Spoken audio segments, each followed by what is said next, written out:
What is happening, YouTube? Killer 2010 finally back again, bringing the coolest battles of yesterday and today.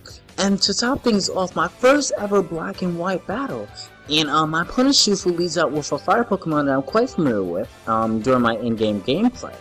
And he really immediately takes me out with the Stone Edge. I was thinking since I was Scarfed, and that Chandelier Pokemon that you just saw happens to be Ghost and Fire, and happens to have the ability Shadow Attack. So I could just trap it and go for the hidden power ground, being that I'm Scarfed as well. But he outspeeds me, finishes me off with the Stone Edge, leaving me at an early disadvantage with a 5-6.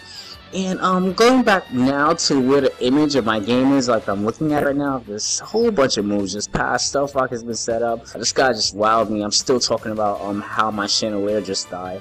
So I set up Thunder Wave, I believe, here, right? Yes, I do. After he burned me, this thing is a new Pokemon here. If you guys obviously can see that, it's Grass and it's Steel, if I remember correctly. And this thing is actually just a supporter. I don't really have all that much attacking moves. I just have Ice Punch. I predicted switching went out to I did Thunder Wave again, but unfortunately for me, he switches out into something else that I'm quite familiar with during my in-game adventures in Black and White. Listen to me, adventures. You know, but I really can't do all that much to this thing now. I don't have anything for it, being that, you know, this is new to me. I don't know what to prepare for being in Gen. I doubt anybody really knows what to prepare for after getting, you know, before getting a little bit of practice in game. And that's what we're doing. That's the purpose of this video here. So, unfortunately for him, I bring in the same thing, win the speed tie, go for the Earthquake, and finish that thing off, because that was the only thing I had for a replica of, whatever, you know. So I just had that and I just killed it, and I'm just pretty happy there. And he brings in Starmie, and I'm just gonna bring in Suicune. He went for the Surf, and do you guys see that little bar that went up there just now? That happens anytime an ability is activated. So Suicune's one of his new abilities, Water Absorb. So I can just come in just like Vaporeon into a water attack and gain a specific amount of HP back after being hit by a water move. So that's pretty awesome there. And I do have something called Boiling Water, which I do want to hit Starmie with. It has a 30% chance of inflicting a burn, which is completely awesome. If Starmie decides to switch out, you know, for any case, expecting him by electric, after they call mine or whatever, I don't even know. But I doubt Starmie will want to switch out. But I happen to be Rest CM, so I'm pretty sure I can take repeated Thunderbolts, especially after seeing, you know, after getting the 30% chance with the burn with the Boiling Water, which proves to be very, very, very awesome.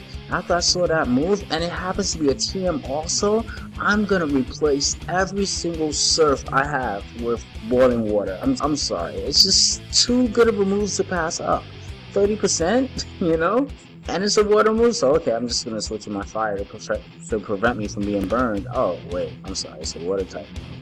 You know, so anyway, just go after taking the Thunderbolts repeatedly, and I don't really know what else to say until I get my rest off, because it's just a repeated process. So the burn's inflicting damage, and the Sandstorm's taking effect, and I'm pretty sure he's gonna want to switch out now. I'm debating whether I should switch out too, knowing that he's gonna switch out, but I definitely do want to have Starmie. I'm sorry, not Starmie, Suicune awake again. He goes into that thing, and I'm quite familiar with that because I did have that on my in-game team. It has the ability Sturdy, so I'm in a little bit of a bind here. I know I can't take it out even if I wake up, so I'm just gonna have to take the Explosion. And I know this thing is gonna explode. Why else would he bring it in? So I thought he was gonna do Explosion right off the bat, and I could at least go for Boiling Water and try to get the 30% burn so that I could at least take a little bit less from the Explosion. I know I'm gonna live it anyway because I'm 252 in defense and HP, so that's the only reason why I do happen to live the Explosion, despite Gigasu's I said I wasn't gonna pronounce anything. Anyway, despite his high physical base attack power, I forget what it is, but it's the equivalent of that new fighting Pokemon about Rubishin. So that thing is awesome, by the way. It happens to be very awesome. So he brings in that here, that fire Pokemon finished me off with the superpower, and I'm just gonna bring in my Toad, which happens to have the same typing as Swampert, which is water and ground.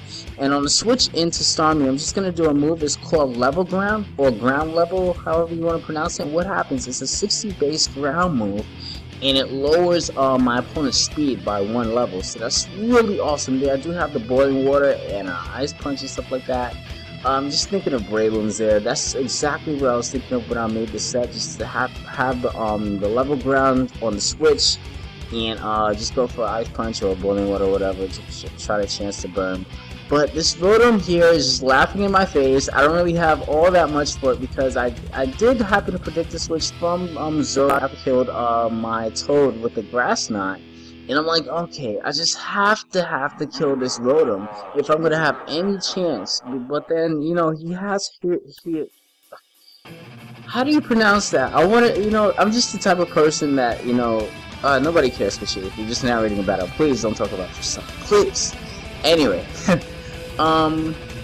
after just switching out whatever, I don't really know what to do against this Rotom. Like I said before, it's laughing in my face, and Scarf T-Tar with the Crunch isn't gonna do all that much because, unbeknownst to me at that time, what happens with the Rotom forms in the 5th generation is that it loses its what is it called? It loses its Ghost type attributes, and it gains attributes in accordance to whatever appliance it's wearing. So, for instance, that Rotom Wash is actually electric and water right now. It's no longer electric and ghost. Like if I was to put Rotom in the oven, the microwave, he would be electric and fire. So I think that's actually pretty awesome. In my opinion, it may have some ups and downs, and it might limit the amount of Rotom forms people may use.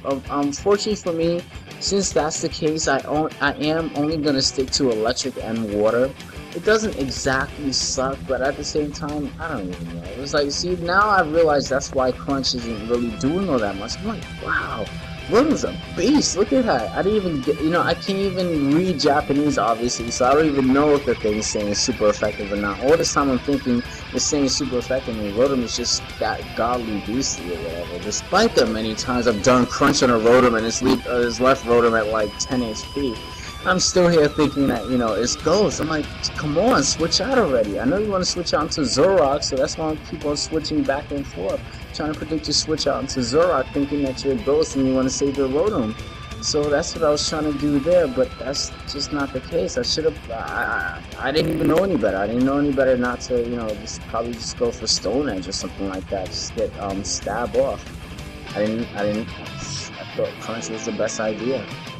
But Rotom is just going to die, but it doesn't even matter because he has Scarf.